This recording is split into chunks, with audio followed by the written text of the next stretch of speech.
ಜ್ಯೋತಿಷ್ಯದಲ್ಲಿ ವ್ಯಕ್ತಿಯ ಚಂದ್ರನ ಚಿಹ್ನೆಯು ಜಾತಕವನ್ನು ಲೆಕ್ಕಾಚಾರ ಮಾಡಲು ಆಧಾರವಾಗಿದೆ. ಚಂದ್ರನನ್ನು ಮಂಗಳಕರ ಗ್ರಹವೆಂದು ಪರಿಗಣಿಸಲಾಗಿದೆ. ವೈದಿಕ ಜ್ಯೋತಿಷ್ಯದಲ್ಲಿ ಚಂದ್ರನನ್ನು ಚಂದ್ರ ಎಂದು ಕರೆಯಲಾಗುತ್ತದೆ. ಚಂದ್ರ ಎಂದರೆ ಸಂಸ್ಕೃತದಲ್ಲಿ ಪ್ರಕಾಶಮಾನವಾದ ಮತ್ತು ಹೊಳೆಯುವ ಎಂದರ್ಥ. ಚಂದ್ರನನ್ನು ಸೋಮ ಎಂದು ಕರೆಯುತ್ತಾರೆ.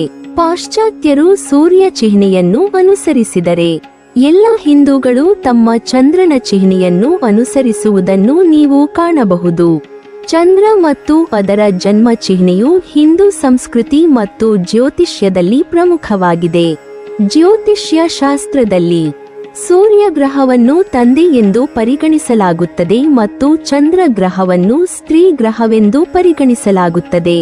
ಕರ್ಕ ರಾಶಿಯ ಅಧಿಪತಿ ಚಂದ್ರ ಗ್ರಹ. ಇದರೊಂದಿಗೆ ರೋಹಿಣಿ, ಹಸ್ತ ಮತ್ತು ಶ್ರವಣ ಕೂಡ ನಕ್ಷತ್ರದ ಅಧಿಪತಿಯೂ ಚಂದ್ರ. ಇದು ಮನಸ್ಸು, ತಾಯಿ, ನೈತಿಕತೆ, ಎಡಕಣ್ಣು ಮತ್ತು ಎದೆಯ ಅಂಶವೆಂದು ಪರಿಗಣಿಸಲಾಗಿದೆ. ಚಂದ್ರನನ್ನು ನೀರಿನ ಅಂಶದ ದೇವರು ಎಂದು ಪರಿಗಣಿಸಲಾಗುತ್ತದೆ. ಜ್ಯೋತಿಷ್ಯಶಾಸ್ತ್ರದ ಪ್ರಕಾರ ಚಂದ್ರನು ಅತ್ರಿ ಋಷಿ ಮತ್ತು ತಾಯಿ ಅನುಸೂಯ ಅವರ ಮಗ. ಚಂದ್ರಗ್ರಹಗಳು 16 ಕಲೆಗಳಿಂದ ಕೂಡಿವೆ ಮತ್ತು ವಾಯುವ್ಯ ದಿಕ್ಕಿನ ದೇವತೆ ಎಂದು ಪರಿಗಣಿಸಲಾಗಿದೆ. ನವಗ್ರಹಗಳಲ್ಲಿ ಚಂದ್ರನ ವೇಗವು ಅತ್ಯಂತ ವೇಗವಾಗಿರುತ್ತದೆ ಮತ್ತು ಚಂದ್ರನು ಯಾವುದೇ ರಾಶಿಚಕ್ರ ಚಿಹ್ನೆಯಲ್ಲಿ ಕಡಿಮೆ ಅವಧಿಯವರೆಗೆ ಮಾತ್ರ ಸಂಕ್ರಮಿಸುತ್ತಾನೆ. ಚಂದ್ರನು ಸುಮಾರು 2.5 ದಿನಗಳಲ್ಲಿ ಒಂದು ರಾಶಿಯಿಂದ ಇನ್ನೊಂದು ರಾಶಿಗೆ ಸಾಗುತ್ತಾನೆ. ಚಂದ್ರನು ಜಾತಕದಲ್ಲಿ ದುರ್ಬಲನಾದರೆ ವ್ಯಕ್ತಿಗೆ ಮಾನಸಿಕ ಅಸ್ವಸ್ಥತೆಗಳು, ಇತರ ಜನರೊಂದಿಗೆ ಸಂಬಂಧದಲ್ಲಿ ತೊಂದರೆಗಳು ಮತ್ತು ಭಾವನಾತ್ಮಕ ಅಡಚಣೆಗಳನ್ನು ತೋರಿಸುತ್ತವೆ. ಮತ್ತೊಂದೆಡೆ ಬಲವಾದ ಚಂದ್ರನು ಸೂಕ್ಷ್ಮತೆ, ಗ್ರಹಿಕೆ, ಇತರರಿಗೆ ಕಾಳಜಿ ಮತ್ತು ಜೀವನದಲ್ಲಿ ಪೋಷಿಸುವ ಮನೋಭಾವವನ್ನು ಬೆಳೆಸುತ್ತದೆ. ಇದು ಭಾವನಾತ್ಮಕ ಪ್ರಬುದ್ಧತೆ, ಜವಾಬ್ದಾರಿ ಮತ್ತು ಸಮಾಜದ ಮೇಲೆ ಪ್ರಯೋಜನಕಾರಿ ಪರಿಣಾಮವನ್ನು ಬೀರುವ ಸಾಮರ್ಥ್ಯವನ್ನು ನೀಡುತ್ತದೆ. ಚಂದ್ರನ ಮೇಲೆ ರಾಹುವಿನ ಬಾಧೆಯಿಂದ ಸ್ಥಳೀಯರು ಮನಸ್ಸಿನ ಮೇಲೆ ಆಲೋಚನಾ ಶಕ್ತಿಯನ್ನು ಕಳೆದುಕೊಳ್ಳಬಹುದು. ಕ್ಷೀಣ ಚಂದ್ರನ ದೋಷ. ಕೃಷ್ಣ ಪಕ್ಷದ ಅಷ್ಟಮಿಯಿಂದ ಕ್ಷೀಣ ಚಂದ್ರನ ದೋಷವು ಆರಂಭವಾಗಿ ನಿತ್ಯ ಅಧಿಕವಾಗುವುದು. ಕೃಷ್ಣ ಚತುರ್ದಶಿ ಮತ್ತು ಅಮಾವಾಸ್ಯೆಯಲ್ಲಿ ಎಲ್ಲಕ್ಕಿಂತ ಅಧಿಕವಾಗಿ ತನ್ನ ಚರಮ ಮಟ್ಟವನ್ನು ತಲುಪುವುದು. ನಂತರ ದೋಷದ ಪ್ರಮಾಣ ಕ್ರಮವಾಗಿ ಕ್ಷೀಣಿಸುತ್ತಾ ಶುಕ್ಲಪಕ್ಷದ ಪಂಚಮಿಯಂದು ಸಮಾಪ್ತಿಯಾಗುವುದು. ಕ್ಷೀಣ ಚಂದ್ರನ ದೋಷವಿದ್ದಾಗ ವ್ಯಕ್ತಿಯ ಸ್ವಭಾವ ಹಾಗೂ ಪ್ರಕೃತಿಯಲ್ಲಿ ಭಾವನಾತ್ಮಕ ಏರಿಳಿತ, ಶೀಘ್ರ ಕೋಪ, ಶ್ರಮವಹಿಸಿ ಕಾರ್ಯದಲ್ಲಿ ಪ್ರವೃತ್ತರಾಗುವ ಅಭ್ಯಾಸದ ಕೊರತೆ, ಕೆಲವೊಮ್ಮೆ ಗಮನಹೀನತೆ ಹಾಗೂ ಕೆಲವೊಮ್ಮೆ ಅನಾವಶ್ಯಕ ಆಕ್ರಮಣ ಪ್ರವೃತ್ತಿ ಕಂಡುಬರುವುದು. ಹತಾಶೆ ಹಾಗೂ ಹತಾಶೆಯ ಪರಾಕಾಷ್ಠೆಯಲ್ಲಿ ಸಹಜವಾಗಿಯೇ ಖಿನ್ನತೆಯ ಸ್ಥಿತಿ ಉತ್ಪನ್ನವಾಗುತ್ತದೆ. ಕ್ಷೀಣ ಚಂದ್ರನ ಈ ಸಾಮಾನ್ಯ ದೋಷದ ಶಾಂತಿಗಾಗಿ ವ್ಯಕ್ತಿಯು ಈ ಮೊದಲೇ ಹೇಳಲ್ಪಟ್ಟ ಚಂದ್ರನ ಶಾಂತಿಯ ಸರಳ ಪರಿಹಾರಗಳನ್ನು ನಿಯಮಿತ ಮಾಡಬೇಕು. ಶಿವನ ಆರಾಧನೆ ಅತ್ಯಂತ ಪ್ರಭಾವಶಾಲಿ. ಕ್ರಾಂತಿಸಾಮ್ಯ ಅಥವಾ ಮಹಾಪಾತ ದೋಷ. ಸೂರ್ಯ ಚಂದ್ರರ ಕ್ರಾಂತಿ ಪರಸ್ಪರ ಸಾಮಾನ್ಯವಾಗಿದ್ದರೆ ಆ ಅವಧಿಯಲ್ಲಿ ಮಹಾಪಾತ ಅಥವಾ ಕ್ರಾಂತಿಸಾಮ್ಯ ಎನಿಸುತ್ತದೆ. ಸಾಯನ ಸೂರ್ಯ ಹಾಗೂ ಚಂದ್ರನ ಸ್ಪಷ್ಟಾದ ಯೋಗ 180 ಅಥವಾ 360 ಅಂಶವಿರುವಾಗ ಪ್ರಾಯಶಃ ಮಹಾಪಾತ ಕಾಲ ಮಧ್ಯದಲ್ಲಿರುವುದು. ಈ ಕಾಲದಲ್ಲಿ ಜನ್ಮವಾದರೆ ಆಯಸ್ಸಿನ ಕ್ಷಯ, ಅನಾರೋಗ್ಯ, ಪ್ರಬಲ ರೋಗಬಾಧೆ, ಸುಖಗಳಲ್ಲಿ ಕೊರತೆ ಉಂಟಾಗುವುದು. ಶಾಸ್ತ್ರೋಕ್ತವಾಗಿ ಉತ್ತಮ ಯೋಗವಿದ್ದರೂ ಜಾತಕನು ಅಸಹಾಯಕನಾಗಿರುವನು. ಇದರ ಶಾಂತಿ ಯಥಾಶೀಘ್ರ ಮಾಡುವುದೇ ಶ್ರೇಯಸ್ಕರ. ಶಾಂತಿಯ ನಂತರವೂ ನಿತ್ಯ ಸೂರ್ಯ ನಮಸ್ಕಾರ ಮತ್ತು ಮಂತ್ರ ಜಪ ಮಾಡಲೇಬೇಕು. ಚಂದ್ರ ದೋಷ ಪರಿಹಾರ. ರಾಹುವಿನೊಂದಿಗೆ ಶನಿ, ಕೇತು ಇವರೊಂದಿಗೆ ಚಂದ್ರನಿದ್ದರೆ ಬಹಳಷ್ಟು ತೊಂದರೆಗಳು ಉದ್ಭವವಾಗುವವು. ಈ ವಿಪತ್ತುಗಳ ನಿವಾರಣೆಗೆ ಸಂಕಷ್ಟಿ ವ್ರತವನ್ನು ಮಾಡುವುದು ಉತ್ತಮ. ಶುಕ್ಲಪಕ್ಷದಲ್ಲಿ ಅಷ್ಟಮಿಯಿಂದ ಪ್ರಾರಂಭಿಸಿ ಹುಣ್ಣಿಮೆಯವರೆಗೆ ನಿತ್ಯ ಮೊಸರನ್ನು ಪ್ರಾತಃ ಕಾಲದಲ್ಲಿ ಸ್ವಲ್ಪ ಬೆಲ್ಲವನ್ನು ಸೇರಿಸಿ ಸೇವಿಸಬೇಕು. ಮನೆಯ ಪಶ್ಚಿಮ ಭಾಗಕ್ಕೆ ಶ್ವೇತ ಪುಷ್ಪಗಳ ಬಳ್ಳಿಯನ್ನು ಹಚ್ಚಬೇಕು. ಇದರಿಂದ ಚಂದ್ರನೊಂದಿಗೆ ಶನಿ ದೋಷವು ನಿವಾರಣೆಯಾಗುವುದು. ಶಿವಾಲಯದಲ್ಲಿ ಕೆಲಸ ಕಾರ್ಯ ಮಾಡುವ ಸೇವಕರಿಗೆ ಪ್ರತಿ ಜನ್ಮನಕ್ಷತ್ರದಲ್ಲಿ ಶಕ್ತಿ ಇದ್ದಷ್ಟು ಅಕ್ಕಿಯನ್ನು ದಾನ ಮಾಡಬೇಕು. ರೋಹಿಣಿ ನಕ್ಷತ್ರವು ಹುಣ್ಣಿಮೆಯೆಂದು ಬಂದಾಗ ಬೆಳ್ಳಿಯ ಪೂಜಾ ವಸ್ತುಗಳನ್ನು ಅವಶ್ಯವಾಗಿ ಖರೀದಿಸಿ. ಶುಕ್ಲ ಪಕ್ಷದಲ್ಲಿ ಬರುವ ಉತ್ತರ ಫಾಲ್ಗುಣ ನಕ್ಷತ್ರದಲ್ಲಿ ಅಕ್ಕಿಯ ಹಿಟ್ಟನ್ನು ಮೀನುಗಳಿಗೆ ಆಹಾರದ ರೂಪದಲ್ಲಿ ನೀಡಬೇಕು. ವೈದಿಕ ಚಂದ್ರಯಂತ್ರವನ್ನು ನಿಮ್ಮ ಜನ್ಮತಿಥಿ ಅಥವಾ ನಕ್ಷತ್ರದಲ್ಲಿ ಮನೆಗೆ ತೆಗೆದುಕೊಂಡು ಬಂದು ಪೂಜಾ ಮಂದಿರದಲ್ಲಿ ಸ್ಥಾಪಿಸಬೇಕು. ಶ್ರಾವಣ ಅಥವಾ ಕಾರ್ತಿಕದ ಸೋಮವಾರ ವ್ರತವನ್ನು ಆಚರಿಸಬೇಕು. ಪ್ರತಿ ಸೋಮವಾರ ಮನೆಯ ಈಶಾನ್ಯ ಭಾಗದಲ್ಲಿ ಸ್ವಲ್ಪ ಅಕ್ಕಿಯನ್ನು ಹಾಕಿ ಅದರ ಮೇಲೆ 4 ಬಿಂದು ಹಾಲನ್ನು ಹಾಕಿ. ಇದರಿಂದ ಚಂದ್ರನ ಅನಿಷ್ಟ ದಿನೇ ದಿನೇ ಕಡಿಮೆಯಾಗುವುದು. ನಿತ್ಯ ಸ್ನಾನದ ನೀರಿಗೆ ಸ್ವಲ್ಪ ಹಾಲನ್ನು ಹಾಕಿ ಸ್ನಾನ ಮಾಡಿ. ಹುಣ್ಣಿಮೆಯ ದಿನ ಚಂದ್ರೋದಯ ಸಮಯ ಸ್ನಾನ ಮಾಡಿ ಬೆಳ್ಳಿ ಕಲಶದಲ್ಲಿ ಹಾಲು, ಅಕ್ಕಿ, ಬಿಳಿ ಹೂ ಹಾಕಿ ಚಂದ್ರನಿಗೆ ಅರ್ಘ್ಯವನ್ನು ನೀಡಿ. ಹುಣ್ಣಿಮೆ ದಿನ ಶಿವಾಲಯದಲ್ಲಿ ಸಿಹಿಯನ್ನು ಹಂಚಿರಿ. ಸೋಮವಾರದಂದು ಮನೆಯ ಸ್ತ್ರೀಯರಿಗೆ ಉಡುಗೊರೆ ಆದಿ ನೀಡಿ. ಸೋಮವಾರ ಬರುವ ಭದ್ರಾ ಸಮಯದಲ್ಲಿ ಶಿವನಿಗೆ ಜಲಾಭಿಷೇಕ ಮಾಡಿ 208 ಬಿಲ್ವದಳವನ್ನು ಅರ್ಪಿಸುವುದರಿಂದ ಮಾನಸಿಕ ರೋಗದಿಂದ ನಿವಾರಣೆ ದೊರೆಯುವುದು. ಸೋಮವಾರ ಯಾವುದೇ ಕಾರಣಕ್ಕೂ ಶ್ವೇತವಸ್ತ್ರವನ್ನು ಧರಿಸದಿರುವುದು ಸೂಕ್ತ.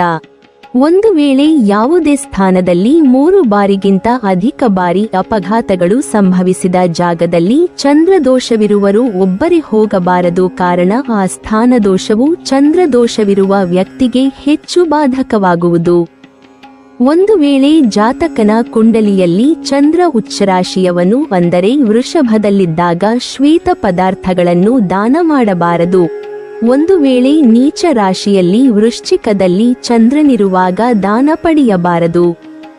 ತ್ರೇಕ ಭಾವದಲ್ಲಿ ಚಂದ್ರನಿದ್ದರೆ ಸೂರ್ಯಾಸ್ತದ ನಂತರ ಹಾಲನ್ನು ಸ್ವೀಕರಿಸಬೇಡಿ. ಮತ್ತು ಸೋಮವಾರ ಹುಣ್ಣಿಮೆ ದಿನ ಸ್ವಲ್ಪ ಹಾಲನ್ನು ಕರಿ ಜಾಲಿಗಿಡಕ್ಕೆ ಹಾಕಿ.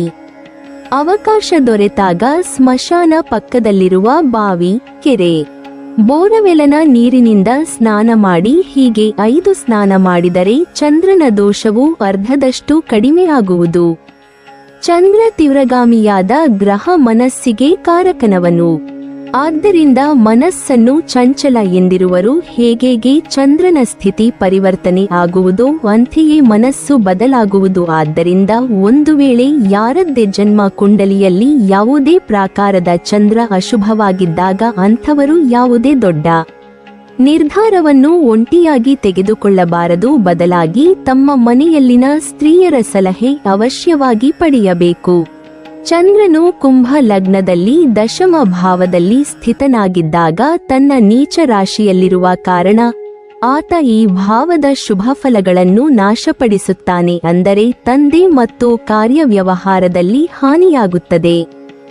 ಉದಾಹರಣೆಗೆ ತಂದೆಗೆ ಆರೋಗ್ಯ ಸಂಬಂಧಿತ ಸಮಸ್ಯೆ ಉದ್ಭವಿಸುವುದು. ಇದರ ಪರಿಹಾರಕ್ಕೆ ನಿತ್ಯ ಪವಿತ್ರ ನದಿಯ ನೀರನ್ನು ಸಂಗ್ರಹಿಸಿ ಕುಡಿಯುವ ನೀರಿಗೆ ಸ್ವಲ್ಪ ಪ್ರಮಾಣದಲ್ಲಿ ಹಾಕಿ 42 ದಿನಗಳ ಕಾಲ ಕುಡಿಯುವುದರಿಂದ ಸಮಸ್ಯೆ ಶಾಂತವಾಗುವುದು. ಚಂದ್ರ ಸ್ತ್ರೀ ಪ್ರತಿನಿಧಿ ಗ್ರಹ. ಆದ್ದರಿಂದ ಸ್ತ್ರೀಯರಿಗೆ ದುಃಖ ನೀಡಲು ಹೋಗಬೇಡಿ. ಅಂದರೆ ಜಾತಕ ಅಕ್ಕ, ತಂಗಿ, ಮಗಳು, ಅಮ್ಮ, ಪತ್ನಿ ಇವರೊಂದಿಗೆ ಉತ್ತಮ ವರ್ತನೆ ತೋರಿಸಬೇಕು. ಈ ಪೃಥ್ವಿಯ ಮೇಲೆ ಜಲದ ಮೇಲೆ ಚಂದ್ರನ ಪ್ರಭಾವ ಹೆಚ್ಚು. ಪರಿಣಾಮವಾಗಿ ಸಮುದ್ರದಲ್ಲಿ ಉಬ್ಬರ ಇಳಿತಗಳಾಗುವವು. ಆದ್ದರಿಂದ ಯಾರ ಜಾತಕದಲ್ಲಿ ಚಂದ್ರನು ಅಶುಭನಾಗಿರುವನೋ ಅವರು ಸಮುದ್ರ ಪ್ರವಾಸ, ನದಿಯಲ್ಲಿ ಈಜುವುದು ಆದಿ ಮಾಡಲು ಹೋಗಬಾರದು.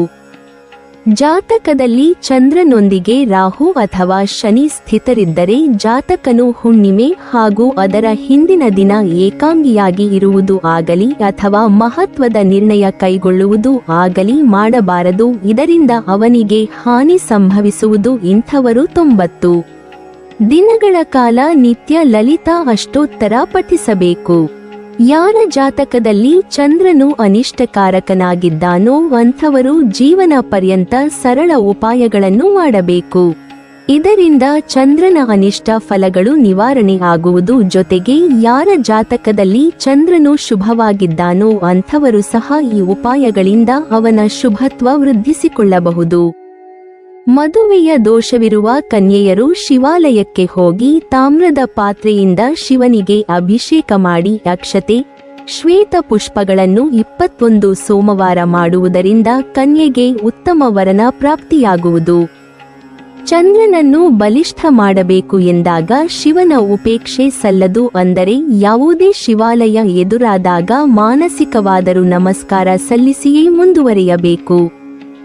ಬಾಲಾರಿಷ್ಟ ಯೋಗವಿದ್ದಾಗ ಅಥವಾ ಮಗುವಿಗೆ ಚಂದ್ರನು ದುರ್ಬಲವಾಗಿದ್ದಾಗ ಕ್ಯಾಲ್ಸಿಯಂ ಅಂಶದ ಕೊರತೆಯಿಂದ ರೋಗಗಳು ಉದ್ಭವವಾಗುವುದು. ಹಾಗಾಗಿ 54 ದಿನಗಳ ಕಾಲ ಅಂತಹ ಜಾತಕನ ಉನ್ನತಿಗಾಗಿ ತಂದೆ ತಾಯಿಗಳು ಮೊಸರನ್ನವನ್ನು ಬಡವರಿಗೆ ದಾನವಾಗಿ ನೀಡಬೇಕು. ಜಾತಕನು ಮಲಗುವ ಮಂಚದ ಕೆಳಗೆ 4 ಬೆಳ್ಳಿಯ ಮೊಳೆಯನ್ನು ಹುಣ್ಣಿಮೆಯೆಂದು ಖರೀದಿಸಿ ಹೊಡೆದರೆ ನಿದ್ರಾ ದೋಷ ನಿವಾರಣೆಯಾಗುವುದು. ಅಕಾಲದಲ್ಲಿ ಮಳೆಯಾದಾಗ ಆಣೆಕಲ್ಲುಗಳು ಬಿಡುತ್ತವೆ. ಇಂಥ ಆಣೆಕಲ್ಲುಗಳನ್ನು ಗಾಜಿನ ಸೀಸೆಯಲ್ಲಿರಿ, ಪೂಜಾ ಸ್ಥಳದಲ್ಲಿಡಿ. ಇದರಿಂದ ಜಾತಕದ 12ರ ಸ್ಥಿತ ಚಂದ್ರದೋಷ ನಿವಾರಣೆಯಾಗುವುದು.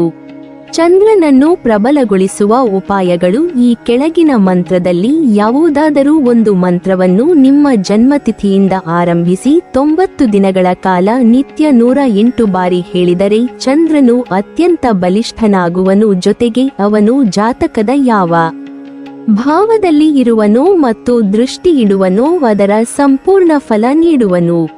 ಓಂ ಅತ್ರಪುತ್ರಾಯ ವಿದ್ಮಹೆ ಸಾಗರೋದ್ಭವಾಯ ಧೀಮಹಿ ತನ್ನಶ್ಚಂದ್ರ ಪ್ರಚೋದಯಾತ್.